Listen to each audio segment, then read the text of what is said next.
Orphan was probably one of, if not one of the most underrated horror films I have ever seen since it came out in 2009. And I just recently got to see the brand new prequel to it, Orphan First Kill, which is now streaming on Paramount Plus and available to rent or buy on streaming and is playing in a limited release in some theaters. But is this prequel anywhere as good or better than the one that would lead the events to? Or is it just something that's going to keep you even more puzzled about what's wrong with Esther? Find out right now in this spoiler free review. Big D's Entertainment Rankings and Reviews. So, greetings, my fellow YouTubers, and welcome to Big D's Entertainment Rankings and Reviews. My name's Dual, better known to as the Big D, and this time around I bring to you a spoiler-free review of the just now released psychological horror flick Orphan First Kill, released by Paramount under their Paramount Players subsidiary, along with E1, Dark Castle Entertainment, Sierra Affinity, and Eagle Vision. This is a prequel to the 2009 film Orphan. If you haven't seen my review of it, click on that little card there and you can see that before you go into this, even though it's a prequel, considering that film was originally released by Warner Bros. The film was directed by William Brent Bell, written by David Coggeshall, based on a story by David Leslie Johnson McGoldrick, and Alex Mace, who wrote the screenplay and story to the predecessor, respectively. The film stars Isabelle Fuhrman back in her role as Esther, or should I say Lena, from the previous film, along with Julia Stiles and Rossif Sutherland. Also starring, of course, that's one of Donald Sutherland's sons, and he's half brother to Kiefer Sutherland. Now then, I'll try not to give too much and what have you. Now, as you may recall, that, well, our main character is really a 31-year-old woman with a rare hormonal disorder called, well, hypopituitarism. I'm sorry if I mispronounced it. That gives her the appearance of a 9-year-old child. She is in an Estonian psychiatric ward, and her name's Lena. She orchestrates an escape from the Sarn Institute and what have you.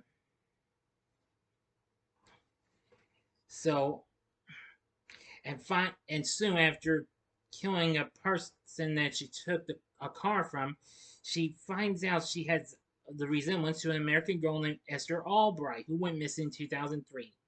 And thus, she is now in the, well, home of a wealthy family.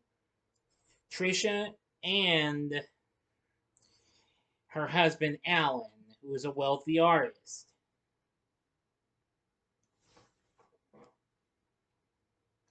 Let's see here.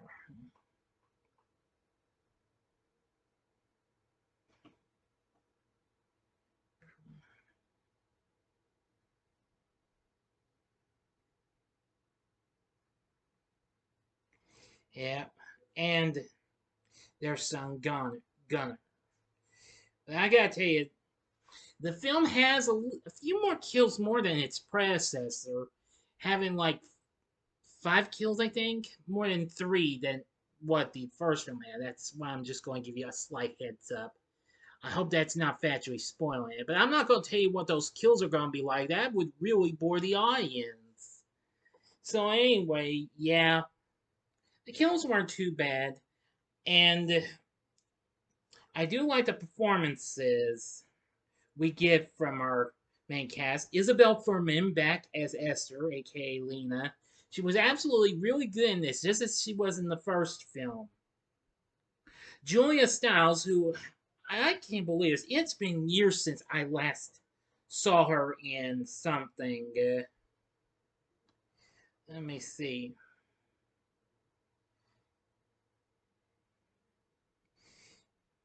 Yeah, I found out that film Hustlers was the last film I saw her in. But it sure is nice to see her again, a real horrifying flick, because I know I recalled seeing her in the Omen remake. So anyway, yeah. Now she plays Trisha Albright. Rossif Sutherland plays Alan Albright. He's really good. Hiro Kanagawa plays Inspector Gannon.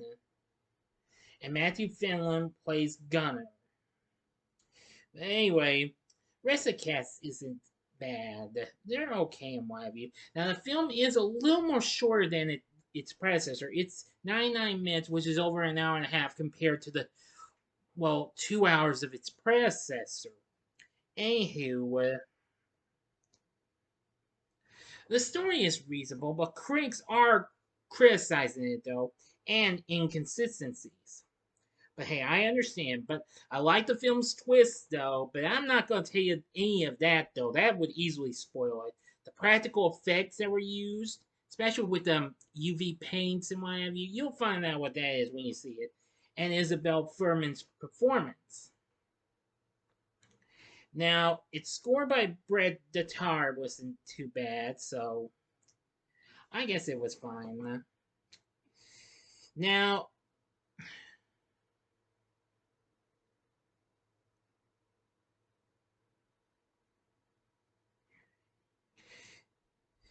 apparently, they're thinking about doing a third one, but according to Fuhrman, that she said that in discussions rates among the creatives and studio are ongoing, saying that there would not be another 13 years this time around for sequels developed, but we'll see what happens and what have you. Now, the filmmaker expressed interest in exploring a darker third installment that would complete a full story of our main character. So we'll see what happens. So far, this film's reviews are a little better than the first film.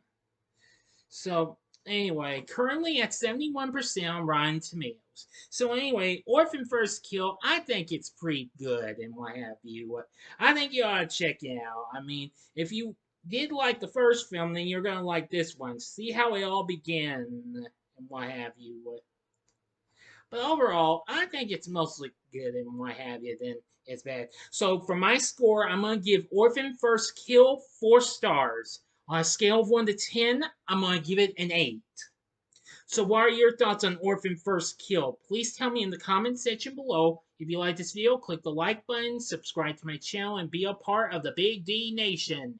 And next time, I will be bringing to you another spoiler-free review, and it'll be on the recent Netflix animated film that came out last month, The Sea Beast.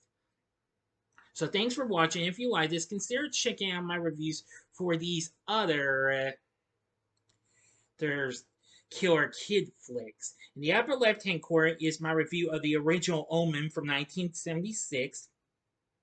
The upper right-hand corner is my review for Bloody Birthday, which definitely is also a bit underrated, but still pretty good though. Or if you would Or if you want something else from Dark Castle, go to the bottom left-hand corner and see my review of their remake of 13 Ghosts. And the bottom right-hand corner is the button you can click to subscribe. If you like rankings and reviews on movies, TV, music, video games, etc., then I'm your guy. Thanks for watching. Until next time, I'm the Big D saying, see ya.